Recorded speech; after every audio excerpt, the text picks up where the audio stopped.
Okay students, आगे continue करते हैं। तो accounting treatment of reserves and accumulated profit and losses, last जो लेक्चर आपने देखा होगा उसमें अकाउंटिंग ट्रीटमेंट ऑफ गुडविल मैंने समझाया था। Okay, accounting treatment of goodwill मैंने समझाया था आपको, एंड इसकी एंट्री वगैरह, इसके इफेक्ट्स वगैरह जो है वो मैंने आपको समझाए थे।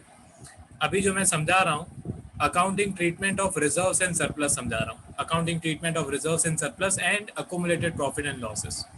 तो टोटल रिजर्व्स का मतलब क्या होता है? रिजर्व्स का मतलब होता है गुल्लक। ओके, अलग अलग टाइप के गुल्लक जो है, अलग अलग टाइप के रिजर्व्स बनते हैं। उसमें पार्टनर्स अपने प्रॉफिट का पैसा जमा करके रखते हैं ताकि कभी ज़रूरत पड़े तो वो काम आए। अब यहाँ पे अलग अलग रिजर्व्स के नाम मैंने लिखे हुए हैं, जैसे workers compensation reserve, capital reserve, investment fluctuation reserve, reserve fund, profit and loss account, credit balance. उसके बाद ये जो लास्ट के तीन नाम है 6, 7, 8 नंबर पे, ये है अकुमुलेटेड लॉसेस। लास्ट के जो तीन नाम है 6, 7, 8, ये अकुमुलेटेड लॉसेस है।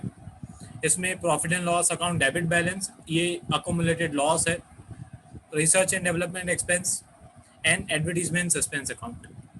अब मैं इसके मीनिंग फटाफट समझा देता हूँ। सबसे पहले तो वर्कर्स कंपेंसेशन रिजर्व का मतलब क्या होता है? ये पैसा हम जमा करके रखते हैं ताकि अगर हमारे फैक्ट्री में, ऑफिस में अगर कोई वर्कर है, कोई एम्प्लॉई है, उसको कुछ हार्म हो जाता है काम करने के टाइम पे, तो उसका हॉस्पिटल का खर्चा वगैरह हमको देना पड़ेगा, तो वो पैसा हमको पहले से ही एक तरीके से जमा करके रखना पड़ता है। कैपिटल रिजर्व, कैपिटल की कभी ज़रूरत पड़ जाए, वर्किंग कैपिटल की ज़रूरत पड़ जाए। Investment fluctuation reserve, investment fluctuation reserve के अंदर हम जो इन्वेस्टमेंट्स खरीदते हैं, इन्वेस्टमेंट्स की वैल्यू कभी जो ऐसी इन्वेस्टमेंट, रिस्की इन्वेस्टमेंट्स होती हैं, उनकी वैल्यूज़ जो हैं वो हमेशा अप डाउन वगैरह होती रहती हैं।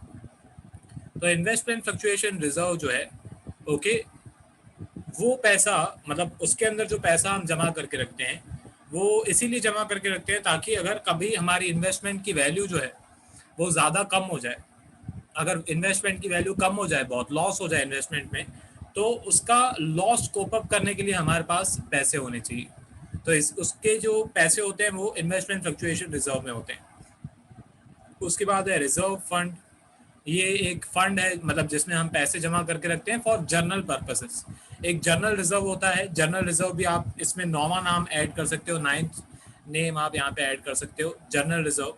ठीक है, रिजर्व फंड या जनरल रिजर्व, इसके अंदर पैसे जमा करके रखे जाते हैं जनरल पर्पसेस के लिए। उसके बाद होता है profit and loss account, credit balance. उसके बाद है profit and loss account, debit balance. Profit and loss account, credit balance का मतलब कि ये प्रॉफिट है जो कि अभी तक डिस्ट्रीब्यूट नहीं किया हुआ है, and profit and loss debit balance का मतलब क्या है? ये लॉस है जो कि अभी तक डिस्ट्रीब्यूट नहीं किया हुआ है। उसके बाद होता है रिसर्च एंड डेवलपमेंट एक्सपेंसेस। ये डिफर्ड रेवेन्यू एक्सपेंडिचर बोलता हूँ मैं, जो 7th एंड 8th नंबर है इसको मैं डिफर्ड रेवेन्यू एक्सपेंडिचर बोलता हूँ। फिक्टिव एसेट भी बोलते हैं। ये खर्चे हैं एक्चुअली जिनका फायदा हमें आज तक होता है, ठीक है, पर ये है तो खर्चे। तो ये हमेशा डेबिट बैलेंस ही होंगे, हमेशा आपको बैलेंस शीट में डेबिट साइड पे दिए हुए होंगे। एडवर्टीजमेंट सस्पेंस अकाउंट, ये भी आपको हमेशा बैलेंस शीट में एसेट साइड पे दिया हुआ होगा। ओके, एसेट साइड मतलब डेबिट साइड, किसी को बताना नहीं। एंड ये जब WCF है, कैपिटल रिजर्व है, इन्वेस्टमेंट फ्लक्चुएशन रिजर्व है, रिजर्व फंड है, P&L क्रेडिट बैलेंस है, ये हमेशा आपको लायबिलिटी साइड पे दिया होगा, मतलब क्रेडिट साइड पे दिया हुआ होगा। ओके, हाँ, इसमें एक 9th नेम जनरल रिजर्व आप ऐड कर सकते हो। चलो वो मैं यहाँ पे लिख देता हूँ।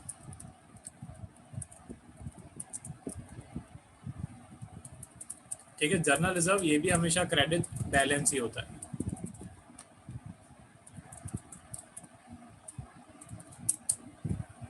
ओके, हाँ, अब ये तो हो गए रिजर्व्स के नाम। ये जो मैंने अभी यहाँ पे 9 नाम लिखे हैं, ये 9 नाम आपकी टेक्स्ट बुक में यूज किए जाते हैं इस चैप्टर में। इसके बाद admission, retirement, dissolution and death.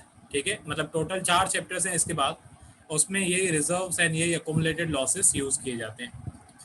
इनका करना क्या है ये तो मैंने इनका मीनिंग मैंने समझा दिया। क्या होता है, क्रेडिट साइड पे दिए होंगे, मतलब लायबिलिटी साइड पे दिए होंगे, एसेट साइड पे दिए होंगे, मैंने वो भी बता दिया। अब इनका करना क्या है वो मैंने यहाँ पे नीचे अंग्रेजी में लिखा हुआ है। All accumulated reserves and profits are distributed among old partners in their old P&L ratio। Same जैसे गुडविल में हमने किया था, old goodwill, old partners, old PNL ratio, ठीक है। ओल्ड गुडविल को ओल्ड पार्टनर्स उनके ओल्ड पीएनएल रेशियो में हम डिस्ट्रीब्यूट कर देते हैं। उसी तरीके से यहाँ पे जो अकोमुलेटेड प्रॉफिट्स एंड लॉसेस हैं इनको भी हम old partners old PNL ratio में डिस्ट्रीब्यूट करेंगे।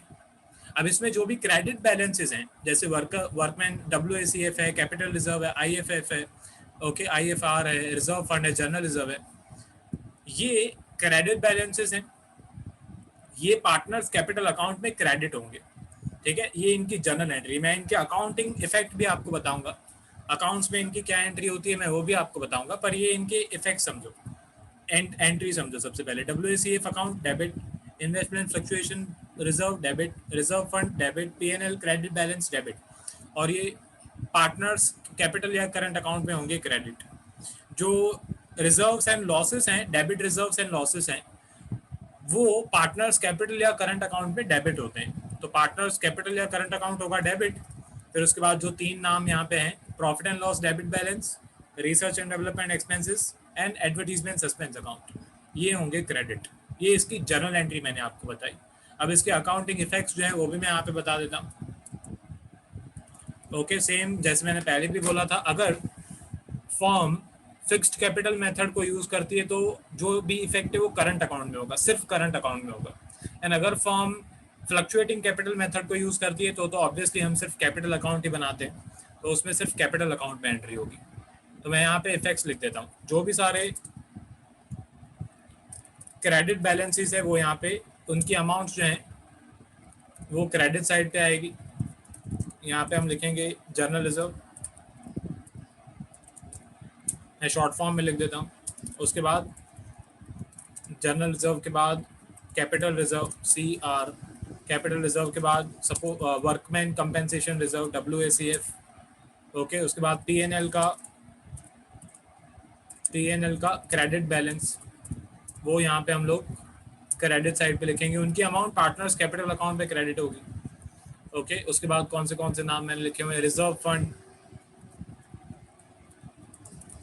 ठीक है, reserve fund, okay, general reserve, capital reserve, WACF, reserve fund, profit and loss, credit balance, capital reserve, ये सब मैंने यहाँ पे नाम क्रेडिट कर दी।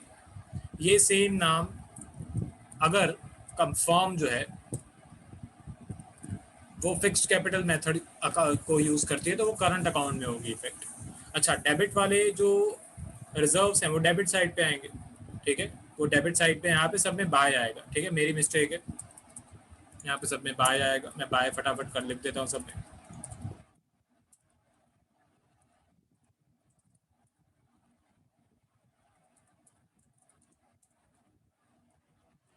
ठीक है, ये शॉर्ट फॉर्म में मैंने लिख दिया है क्योंकि मेरे को बस आपको ये बताना है कि इनकी एंट्री कौन से साइड होगी, ओके। हाँ, अब डेबिट वाले बैलेंसेस की एंट्री डेबिट साइड पे होगी, जैसे PNL डेबिट बैलेंस